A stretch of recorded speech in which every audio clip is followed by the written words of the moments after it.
Patricia, table 6 needs their check, and the kitchen's running behind on the salmon orders. I looked up from the restaurant management software where I'd been tracking tonight's revenue numbers, nodding at my assistant manager while keeping one eye on the dining room floor. Saturday nights at Meridian required constant attention. We were booked solid with a 2-hour wait list, and everything had to run like clockwork to maintain our reputation as the city's premier fine dining establishment. I'm Patricia Caldwell, 41 years old, and I spent the last 15 years building this restaurant from a failing neighborhood bistro into a $3.2 million annual revenue operation. Most people don't realize the complexity of managing a high-end restaurant: inventory control, staff scheduling, vendor negotiations, health department compliance, profit margin analysis. It's essentially running multiple businesses simultaneously, all while ensuring every guest has a flawless experience. Tonight was particularly important because we were hosting a private event in the back dining room. Mom's 65th birthday party, organized by my stepfather Richard. He'd insisted on having it here, probably to show off to his children that he could afford to rent out the private dining area of an upscale restaurant. What he didn't know was that I'd comped the entire evening as a gift to Mom, though I'd let Richard believe he was paying the full $2,800 bill. "Patricia, your family's asking for you," my sommelier mentioned as he passed by with a bottle of the 2018 Burgundy Richard had specifically requested, a $180 bottle that he'd ordered 3 of to impress his guests. I glanced at my watch. 7:30. I'd been managing the front of house since 5, ensuring everything was perfect before joining the family celebration. The restaurant was running smoothly now, and my evening manager could handle things for the next few hours. I walked through the main dining room, checking tables automatically. Every server was where they should be, glasses were full, plates were cleared promptly. After 15 years, I could assess the entire operation with a single sweep of my eyes. This restaurant was my life's work, my proof that someone from a working-class background could build something substantial through sheer determination and attention to detail. The private dining room was filled with laughter and conversation. Mom sat at the head of the long mahogany table, wearing the pearl necklace I'd given her for Christmas last year. She looked radiant in her navy blue dress, surrounded by flowers and flickering candles. For a moment, I felt genuinely happy seeing her so celebrated. Richard dominated the other end of the table, holding court with his usual collection of business associates and family members. At 58, he carried himself with the confidence of a man who'd inherited his father's construction company and spent 30 years coasting on established relationships. He wasn't stupid, just profoundly incurious about anything outside his narrow sphere of golf, bourbon, and complaining about taxes. His children from his first marriage, Marcus and Cheryl, flanked him like royal courtiers. Marcus was 35, recently divorced, and working in middle management at Richard's company despite showing no particular aptitude for construction. Cheryl was 32, married to a pharmaceutical sales rep, and spent most of her time managing her children's elaborate extracurricular schedules while posting about it extensively on social media. "Patricia," Richard called out as I approached the table. "There's our successful restaurateur. Come sit down. We were just talking about family legacy." I took the empty chair beside Mom, accepting the glass of wine that Marcus poured for me. The conversation continued around me as I settled in, catching fragments about property values and investment strategies, topics that Richard considered himself an expert on despite his consistently mediocre financial results. "The point is," Richard was saying to his business partner Dave, You have to think about these things in terms of blood. Real family. That's what matters when you're talking about legacy and inheritance. Mom's smile faltered slightly, though she tried to hide it by taking a sip of wine. I knew that particular expression.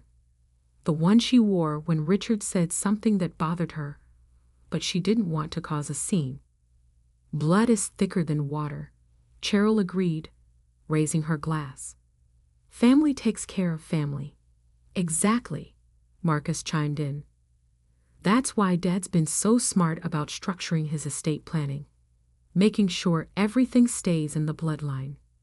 I continued eating my salmon, observing the conversation without participating. This wasn't unusual. Richard's family had a way of talking around me, rather than to me, as if I were a dinner guest rather than Mom's daughter. After 8 years of marriage to Mom, Richard had never quite figured out how to relate to me, and his children had simply followed his lead. Speaking of estate planning, Richard said, standing up with his wine glass, I think this is the perfect time to make an announcement. The table quieted, all attention focused on him. Mom looked up with interest, probably expecting him to announce a vacation or perhaps a renewal of their vows. Richard loved grand gestures, especially when he had an audience.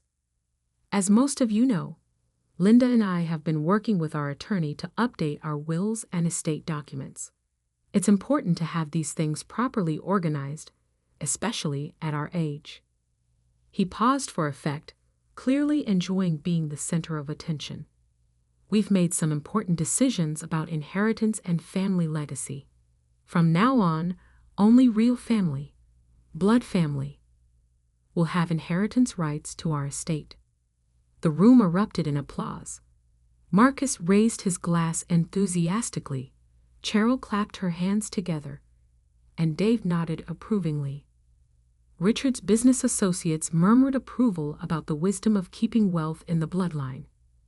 Mom sat perfectly still, her wine glass halfway to her lips, her face carefully neutral. She hadn't known about this announcement. I could tell by the way her shoulders tensed and her breathing became shallow. That's fantastic news, Dad, Marcus said loudly. It's exactly the right thing to do. Family loyalty should be rewarded. Absolutely, Cheryl added. This way everyone knows where they stand. No confusion, no hurt feelings later on. I set down my fork carefully, watching Mom's reaction. She was staring at her plate, processing what Richard had just announced to a room full of people without consulting her first. This wasn't estate planning. This was a public declaration designed to put me in my place.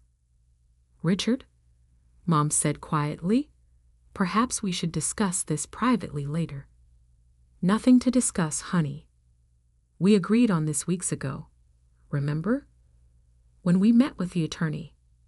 From Mom's expression, I could tell that whatever conversation he was referencing hadn't gone the way he was now describing it. Of course, she said faintly. I just thought. The beauty of this arrangement, Richard continued, addressing the table like he was giving a board presentation, is that it clarifies everything. My children inherit from me. Linda's biological family inherits from her. Clean lines, no complications. What about Patricia? Asked Dave's wife, apparently not reading the room. What about her? Richard replied with a dismissive shrug. She's done very well for herself. With this restaurant, she doesn't need our help. The casual cruelty of it took my breath away. Not the disinheritance itself. I'd never expected or wanted Richard's money. It was the public nature of the announcement, the way he turned Mom's birthday celebration into an opportunity to formally exclude me from the family. I need to check on something in the kitchen, I said, standing up smoothly. Please excuse me for a moment. No one protested my departure. They were too busy congratulating Richard on his wisdom and discussing the various benefits of bloodline-based inheritance. I walked through the main dining room, past the busy servers and satisfied customers, into the kitchen where my head chef was plating the evening's final orders. The familiar chaos of a working kitchen, calling out orders, sizzling pans, precise movements, usually calmed me. Tonight, it felt like background noise to the conversation I needed to have. I stepped into my office, a small space behind the kitchen that I'd furnished with a desk, 2 chairs, and filing cabinets containing 8 years of business records. I kept my personal documents here too, including the manila folder marked Mom, Insurance, that I pulled from the bottom drawer. Inside were 8 years of premium payment receipts for Mom's $750,000 life insurance policy. I'd taken over the payments when she and Richard got married, not because she couldn't afford them, but because her income was irregular, and I wanted to ensure the policy never lapsed. Mom worked part-time as a substitute teacher, and her paychecks varied significantly from month to month. The insurance premiums were $3,200 annually, not a huge amount for me, but significant enough for someone on a fixed income. The policy had been originally purchased when I was in college, with me as the sole beneficiary. Mom had wanted to ensure I'd be financially protected if something happened to her.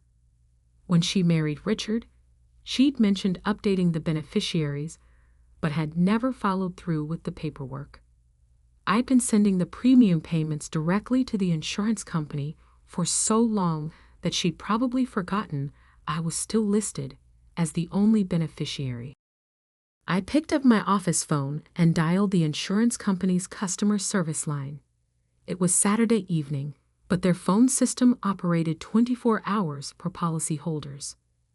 "Thank you for calling Lifetime Financial Services. This is Jennifer speaking. How can I help you today?" "Hi, Jennifer. This is Patricia Caldwell. I need to verify some information about policy number LFF 4,471,892. I'd be happy to help with that.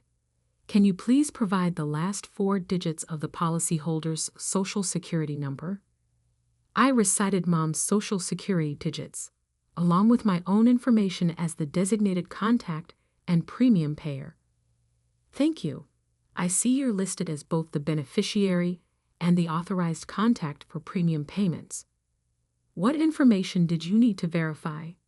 I wanted to confirm the current beneficiary designation and premium payment status. "Certainly. The current beneficiary is Patricia Caldwell. That's you, listed as sole beneficiary for the full death benefit of $750,000. The policy is current and in good standing, with premiums paid through December of this year. And if the policyholder wanted to change the beneficiary, what would that process require?" The policyholder would need to complete a beneficiary change form, had it notarized, and submit it to us with appropriate identification. The change would take effect upon receipt and processing. How long does processing typically take? For a standard beneficiary change, usually 3 to 5 business days once we receive the completed documentation. "Thank you. That's very helpful." I hung up and sat back in my chair, looking at the premium payment receipts spread across my desk. 8 years of $3,200 annual payments, $25,600 total. Money I'd spent gladly because I loved Mom and wanted her to have security. Money that had maintained a $750,000 life insurance policy that Richard apparently had no idea existed. The irony was perfect. Richard had just publicly declared that only blood family deserved inheritance rights, unaware that Mom's most significant financial asset would pass directly to me, regardless of what his attorney had written into their wills. I returned to the dining room as dessert was being served. The restaurant's signature chocolate souffle with raspberry coulis. The conversation had moved on to vacation plans and golf handicaps, but the damage from Richard's announcement still hung in the air. Mom was picking at her dessert, contributing little to the conversation. "Everything running smoothly out there?" Richard asked when I sat down. "Always does," I replied evenly. "Must be nice having your own business," Marcus said. "Complete control over everything. It has its advantages." "Though I imagine it's a lot of stress," Cheryl added. "All that responsibility. Sometimes I think it would be easier to just work for someone else and not worry about all the business details." "Different people are built for different things," I said diplomatically. The party continued for another hour, with Richard holding court and his children laughing at his stories. Mom gradually became more animated, either accepting the evening's earlier announcement or deciding to deal with it later. When people began making departure excuses, I helped coordinate the logistics, getting coats, arranging cars, ensuring the elderly guests had rides home. "Patricia, thank you for hosting us here," Richard said as he waited for the valet to bring his BMW around. "The food was exceptional, as always. I'm glad you enjoyed it. Your mother is lucky to have such a successful daughter," he continued, in what I assumed was his version of a peace offering, "even if you're not technically family in the legal sense. I understand the distinction you're making." He nodded, apparently satisfied that I'd accepted my new status gracefully. Mom hugged me goodbye, whispering, "Thank you for a lovely evening," without meeting my eyes. I could tell she was embarrassed by Richard's announcement, but didn't know how to address it without causing a bigger scene. The following Monday morning, I sat in my attorney's office reviewing the implications of Richard's estate planning announcement. Legally, he can structure his will however he wants, my attorney Sandra explained. If your mother agreed to exclude non-biological children from inheritance, that's their decision to make. "I'm not concerned about Richard's money," I told her. "I'm more interested in understanding what this means for Mom's assets." "That depends on how their assets are titled. If they own everything jointly with rights of survivorship, then the surviving spouse inherits everything regardless of what their individual wills say. But if they have separate assets, then each person's will governs what happens to their individual property." "What about life insurance?" "Life insurance bypasses the will entirely. It goes directly to the named beneficiaries according to the policy documents." I pulled out the insurance policy information I'd brought with me. Sandra reviewed it carefully, noting the beneficiary designation and premium payment history. "This is interesting," she said. "Your mother has a substantial life insurance policy with you as the sole beneficiary, and you've been paying the premiums. Unless she changes the beneficiary designation with the insurance company, this money goes to you regardless of what her will says, even if her will specifically excludes non-biological children. Life insurance is a contract between the policyholder and the insurance company. The will has no effect on insurance proceeds unless the beneficiary designation specifically names the estate as beneficiary. And if Richard doesn't know about this policy, then he's in for a surprise if he's counting on it as part of his inheritance planning." That afternoon, I received a call from Mom asking if we could have lunch together. We met at a quiet cafe downtown, away from Richard's usual haunts. "I owe you an apology," she said immediately after we'd ordered. "Saturday night I didn't handle that well." "You don't need to apologize for Richard's announcement." "Yes, I do. The way he presented it, making it sound like we discussed it and agreed. That wasn't how it happened." She stirred her coffee nervously, organizing her thoughts. "We did meet with an attorney about updating our wills. Richard has substantial assets from his business, and he wanted to ensure his children inherited his construction company and related investments. That part made sense to me. And your assets? That's where it got complicated. Richard assumed that since we're married, everything should be joint property with mutual inheritance rights. But some of my assets are separate. Things I owned before we married, my retirement accounts, my life insurance policy. What did you tell the attorney? I said I needed time to think about it. I've been meaning to talk to you about this, but Richard seemed to interpret my hesitation as agreement. She looked tired, older than her 65 years. The stress of trying to balance Richard's expectations with her own feelings was clearly wearing on her. Mom, you don't have to justify your financial decisions to me. Your money is yours to distribute however you think is right. But it's not just about money. It's about family, about belonging. When Richard made that announcement, it felt like he was publicly declaring that you're not really my daughter. Aren't I? Of course you are. You're my daughter, period. The fact that Richard's children share his DNA doesn't make them more family than you are. We sat in comfortable silence for a moment, both processing the implications of Saturday night's announcement. Can I ask you something? Mom said finally. When you took over paying my life insurance premiums, was that because you didn't trust Richard to handle it? I considered how to answer honestly without being hurtful. It was because I wanted to ensure the policy stayed current regardless of other circumstances. Your income fluctuates, and insurance companies don't accept late payments gracefully. And the beneficiary designation? You're listed as the policyholder. You can change the beneficiaries anytime you want. She nodded slowly. I should probably review all of that, make sure everything is current and reflects my actual wishes. Probably a good idea. Would you help me? I know you handle your own business finances, so you understand these things better than I do. Of course. The following week, Mom and I spent an afternoon reviewing all of her financial documents, bank accounts, retirement plans, the life insurance policy, and a small investment account she'd inherited from her parents. The picture that emerged was complicated. Most of her assets were indeed separate property, acquired before her marriage to Richard.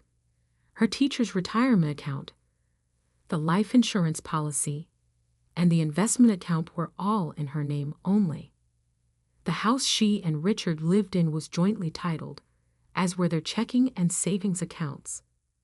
But the majority of her wealth, approximately $850,000 between the retirement account, investment account, and life insurance, remained separate property that she could distribute according to her own wishes. I had no idea it was this much, she admitted as we totaled everything up. Your parents were good savers, and you've been contributing to your retirement account for 30 years. It adds up. Richard always handles our joint finances. I just assumed he knew about all of this. Did you ever discuss your separate assets with him? Not in detail. He knows about the retirement account because I get statements, but I don't think he knows how much is in it. And I never mentioned the life insurance policy because you've been handling the payments. We spent another hour updating her beneficiary designations on all accounts. She decided to leave the retirement account jointly to me and Richard's children, the investment account entirely to me, and the life insurance policy unchanged with me as sole beneficiary. Is this fair? She asked as we finished the paperwork. It's your money, Mom. Fair is whatever you decide it is. I keep thinking about what Richard said. Only blood family deserves inheritance. But you've been more family to me than anyone else. You visit regularly, you help with my finances, you include me in your life. His children are polite, but they're not really part of my daily existence. They're part of Richard's life, which makes them part of yours. In some ways. But when I think about who I trust, who I rely on, who would take care of me if I got sick, it's you. That has to count for something. 2 months later, I was reviewing quarterly profit reports for the restaurant when my assistant knocked on my office door. Patricia, your stepfather is here asking to speak with you. He seems upset about something. I found Richard in the main dining room, pacing near the host station. It was 3 o'clock on a Tuesday afternoon, between lunch and dinner service, so the restaurant was nearly empty. "We need to talk," he said without preamble. "Of course. Would you like to sit down?" "I'll stand. This won't take long." His face was flushed, and I could see a vein throbbing at his temple. Whatever had prompted this visit, he was genuinely angry. "Linda told me about your little financial planning session," he began. "Going through her accounts, updating beneficiaries, making decisions without including me. I helped her review her personal financial documents at her request. I didn't think that required your involvement. I'm her husband. Everything she owns affects both of us. Her separate property affects her. Your separate property affects you. That's how separate property works. Don't get smart with me. I know what you're doing." "What am I doing?" "You're manipulating an old woman into giving you money that should stay in the family." The accusation was so absurd that I almost laughed. Instead, I kept my voice level and professional. "Richard, I've been paying Mom's life insurance premiums for 8 years. I've never asked her for money, never needed her financial support, never even discussed her estate planning, until she specifically requested my help. That life insurance policy should have my name on it. We're married. Then you should have discussed that with her when you got married 8 years ago. I didn't know about it. That's between you and Mom." He stepped closer, his voice dropping to a threatening tone. "I know what you're worth, Patricia. I know about this restaurant, your property investments, your business accounts. You don't need Linda's money." I felt a chill of unease. Richard had been investigating my finances, which suggested this conversation was about more than just Mom's life insurance policy. "You're right. I don't need Mom's money, which is why I've never asked for it." "Then why not do the right thing? Convince her to change those beneficiaries to include my children. They're family too. They're your family. They'll inherit from you." "That's not the point." "What is the point?" "The point is respect, recognition. My children have been part of this family for 8 years. They deserve to be acknowledged." I understood now. This wasn't really about money. It was about validation. Richard wanted Mom's assets to flow to his children as proof that they were her real family, just like he declared at her birthday party. "Richard, I can't convince Mom to do anything with her money. And I wouldn't try to. Those are her decisions to make. We'll see about that." He turned and walked out of the restaurant, leaving me with an uncomfortable feeling that this wasn't over. That evening, Mom called me in tears. "He's furious," she said through the phone. "He's been yelling for an hour about family loyalty and blood relations and how you're manipulating me. I'm sorry you're dealing with this. He wants me to change all the beneficiaries to include Marcus and Cheryl equally.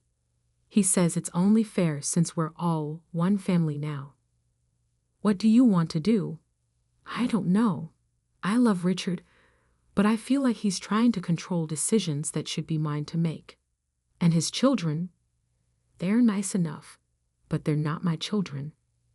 They have their own mother, their own family traditions. I don't understand why they should inherit from me. You don't have to justify your decisions to anyone, including Richard. But it's causing problems in my marriage. He says if I don't include his children, it proves I don't really consider them family. Do you consider them family?" She was quiet for a long moment. I consider them Richard's children whom I care about because I care about him. But that's different from considering them my children, isn't it? Only you can answer that. I keep thinking about what would happen if something happened to me tomorrow. Who would handle my affairs? Who would make sure my wishes were carried out? Who would take care of the details? Probably whoever you name as executor of your will. And who would I trust to do that job properly? The answer hung unspoken between us. We both knew that if Mom died tomorrow, I would be the one handling funeral arrangements, settling her affairs, and ensuring her wishes were respected. Richard would be greeting and dealing with his own emotional needs. His children would be focused on supporting their father. I would be the one managing the logistics. I'm going to stick with my original decision, she said finally. It's my money, and I'll distribute it however I think is right. Are you sure? I don't want to cause problems in your marriage. You're not causing problems. Richard's expectations are causing problems. 6 months later, I was preparing to leave for a restaurant industry conference in Miami when my assistant handed me a certified letter that had arrived that morning. The return address was from Richard's attorney. Inside was a formal legal notice informing me that Richard was contesting Mom's recent beneficiary changes on the grounds of undue influence and financial manipulation. The letter demanded that I provide all documentation related to my financial relationship with Mom, including records of the life insurance premium payments and any other financial transactions between us. I immediately called Sandra, my attorney. This is intimidation, she said after reading the letter. He has no legal standing to contest beneficiary designations on accounts that belong solely to your mother. Can he cause problems anyway? He can try, but the law is clear. As long as your mother is mentally competent and made these decisions voluntarily, no one can override her choices regarding her separate property. What about the undue influence claim? Difficult to prove when you've been financially supporting her rather than taking money from her. The premium payment history actually works in your favor. It shows you've been acting in her best interests for years. Should I be worried? Not legally, but this kind of harassment can be stressful and time-consuming. I'd recommend documenting everything and avoiding any direct confrontation with Richard. The conference in Miami provided a welcome distraction from family drama. I spent 3 days learning about new restaurant technologies, networking with other owners, and attending workshops on menu development and staff management. It felt good to focus on my business instead of Richard's legal threats. When I returned, I found a voicemail from Mom asking me to call her urgently. Richard collapsed at work yesterday, she said when I reached her. He had a massive heart attack. He's in the ICU at Presbyterian Hospital. I drove immediately to the hospital, where I found Mom in the cardiac care waiting room with Marcus and Cheryl. They looked up when I arrived, their expressions ranging from surprise to hostile. How is he? I asked Mom. Critical but stable. The doctors say the next 48 hours will be crucial. I sat beside her, offering whatever comfort I could. Despite our recent conflicts, I didn't want Richard to die. He was Mom's husband, and his death would devastate her. The doctors want to talk to family members about his care options, Marcus said pointedly. Real family members. Marcus, Mom said sharply. This isn't the time. When is the time? When we're dealing with funeral arrangements? When we're trying to figure out his business assets? When Patricia's trying to take control of everything? The accusation hung in the air like a toxic cloud. Here we were, in a hospital waiting room while Richard fought for his life, and his son was still focused on excluding me from family decisions. I'm not trying to take control of anything, I said quietly. I just want to support Mom through this. by manipulating her finances and turning her against Dad's children. That's enough, Mom said, standing up abruptly. I won't listen to this anymore. She walked out of the waiting room, leaving me alone with Marcus and Cheryl. The silence was uncomfortable, but not entirely unwelcome. You know he's right, Cheryl said finally. About you manipulating Mom. We know what you've been doing. What have I been doing? Playing the devoted daughter while scheming to cut us out of her will. Paying her bills so she feels obligated to you. It's calculated and manipulative. I looked at her. This woman who visited Mom maybe once a month, who called only when she needed something, who had never once offered to help with Mom's finances or medical appointments or household maintenance. Cheryl, I've been paying Mom's life insurance premiums for 8 years because I love her and want her to be financially secure. If that seems calculating to you, I'm sorry you interpret family responsibility that way. Family responsibility? You're not even really family. According to who? According to Dad. According to genetics. According to reality. I could have pointed out that I'd been Mom's daughter for 41 years while Cheryl had been her stepdaughter for 8. I could have mentioned that I was the one who drove Mom to doctor's appointments, helped her with technology problems, and called her every week just to chat. I could have explained that family is built through years of daily choices and shared experiences, not through DNA percentages or legal ceremonies. Instead, I just said, I think we'll have to agree to disagree about what makes someone family. Richard survived the heart attack, but required bypass surgery and weeks of recovery. During his hospitalization, I watched Mom transform from a wife seeking permission for her decisions into a woman remembering her own strength. Without Richard's daily opinions and expectations, she began making choices based on her own preferences rather than his approval. I've been thinking, she told me one afternoon as we walked through the hospital corridor after visiting Richard, about family and loyalty and what we owe each other. What conclusions have you reached? That love shouldn't require you to diminish other people you love. Richard wants me to prove my loyalty to his children by being disloyal to you. That's not how family should work. People have different definitions of family. Maybe, but I think mine is better. She stopped walking and turned to face me. I want you to know that regardless of what happens with Richard's health, regardless of what legal threats he makes, regardless of how his children treat you, you are my daughter. You're my family. And my financial decisions reflect that reality. Thank you. That means everything to me. I also want you to know that I'm proud of what you've built with your restaurant. I'm proud of your independence and your success. I'm proud that you've never needed to depend on anyone else's money or approval to create the life you wanted. We resumed walking, both lost in our own thoughts. Can I ask you something? She said as we reached the parking garage. Of course. If something happens to me, will you take care of Richard? I know he's been difficult, but he's still family. I'll make sure he's taken care of, I promised. Even after everything he said.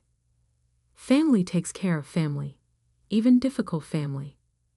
Richard recovered fully from his surgery, though the experience seemed to change his perspective on several things.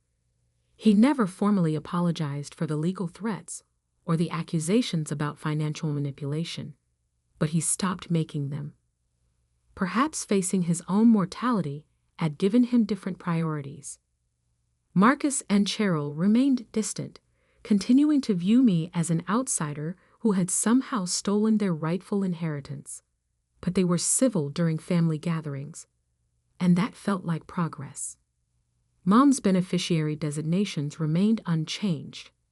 Her retirement account would be split equally among me, Marcus, and Cheryl, a compromise that acknowledged their place in her life without diminishing mine. Her investment account and life insurance policy remained solely in my name, providing her with the security of knowing someone she trusted completely would handle her final affairs. 2 years later, at Mom's 67th birthday party, this one held at my restaurant, but organized as a true celebration rather than a power demonstration, Richard stood up to make a toast. "Linda, you've taught me a lot about family over the past few years," he said, his voice more subdued than the booming confidence of previous years. "You've shown me that loyalty isn't about blood or legal documents. It's about who shows up, who pays attention, who cares enough to act." He paused, looking around the table at his children, at me, at Mom. "I want to thank Patricia for taking care of you in ways I didn't always understand or appreciate, and I want to apologize for making things more complicated than they needed to be. It wasn't a complete transformation, but it was acknowledgement, and sometimes acknowledgement is the first step toward understanding." That evening, as I cleaned up after the party, Mom helped me stack chairs and collect leftover flowers. "That went better than expected," she said. "Much better. I think Richard is finally starting to understand that having me in his life doesn't require him to control my other relationships. That's a valuable lesson for anyone to learn. I'm grateful we made it through all of that drama without losing each other," she said, squeezing my hand. "Family is supposed to support each other, not compete for position." I couldn't agree more. As I drove home that night, I reflected on how much had changed since that first birthday announcement about real family only. We'd all learned something about the difference between biological relationships and chosen family, between inherited obligations and earned loyalty. The life insurance policy remained in my name. The premiums still automatically deducted from my business account each month. But it was no longer a symbol of exclusion or manipulation. It was simply what it had always been: one family member taking care of another, ensuring security and demonstrating love through practical action. And perhaps that's the most real definition of family there is.